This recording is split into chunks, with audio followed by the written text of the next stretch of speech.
When I said last week that I was looking forward to seeing you again, there's an old saying in English about being careful what you wish for. If we work together and hold our course, I believe we can build a more resilient, stable, and globally competitive financial services industry that finances long-term growth and delivers better for EU citizens and businesses.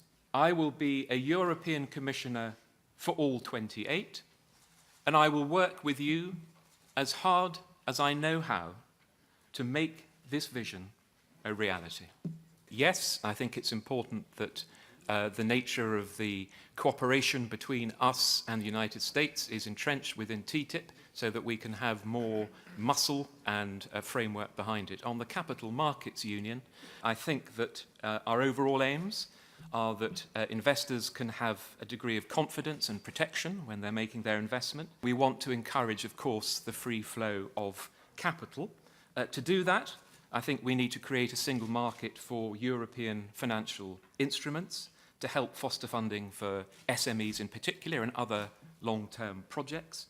The role of the European Commission, as foreseen in the treaties, is not to wait for the Council of Ministers to be ready to accept proposals. Does your answer mean that you'll not be ready to fulfill your institutional role and honour the position and the promises of the Commission by putting forward a proposal for a common guarantee of deposits before 2019? I would be ready to consider alternatives before July 2019, but I would do so in the light of circumstances at the time. But I certainly undertake to keep that under review and to be open to discussing it with members of this committee in advance of that date.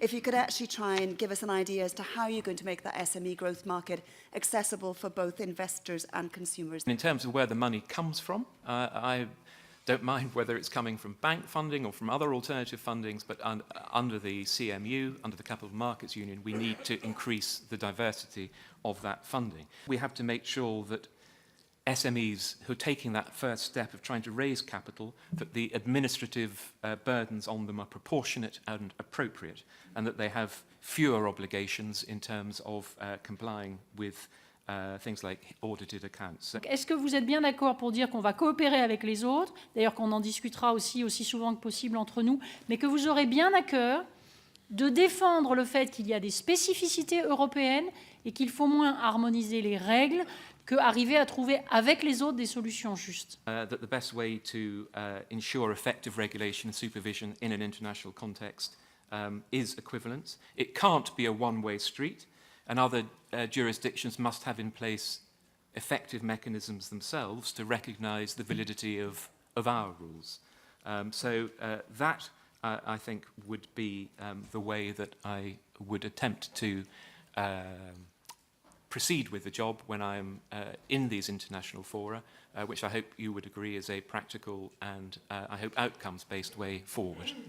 By not giving even only one example for the companies you worked for, this strengthens this feeling of distrust. So therefore, again, are you ready at least to give some examples of names of companies for which you lobbied? The financial services side of our business was not a side which I was particularly involved in. The side that you would call lobbying, the public affairs side, was a small proportion of the business. The business was basically a public relations business. So I think, in all honesty, this is a red herring. I have no interests. I will not do anything that brings the high dignity and honour of this office, this commission, the European Union, into dishonour. I would not do that, and I will behave properly with all the integrity that I have at my disposal. You no doubt predicted that you will be sat in this chair again today. I suggest your crystal ball is faulty. So therefore, can you tell us whether you predict that this committee will vote for you to stay as the Commissioner? So I think that when the argument is joined, when people hear the people in Britain, the businesses, large and small, whose livelihood and therefore their jobs depends on being part of a strong Europe in a single market, they will want to stay in.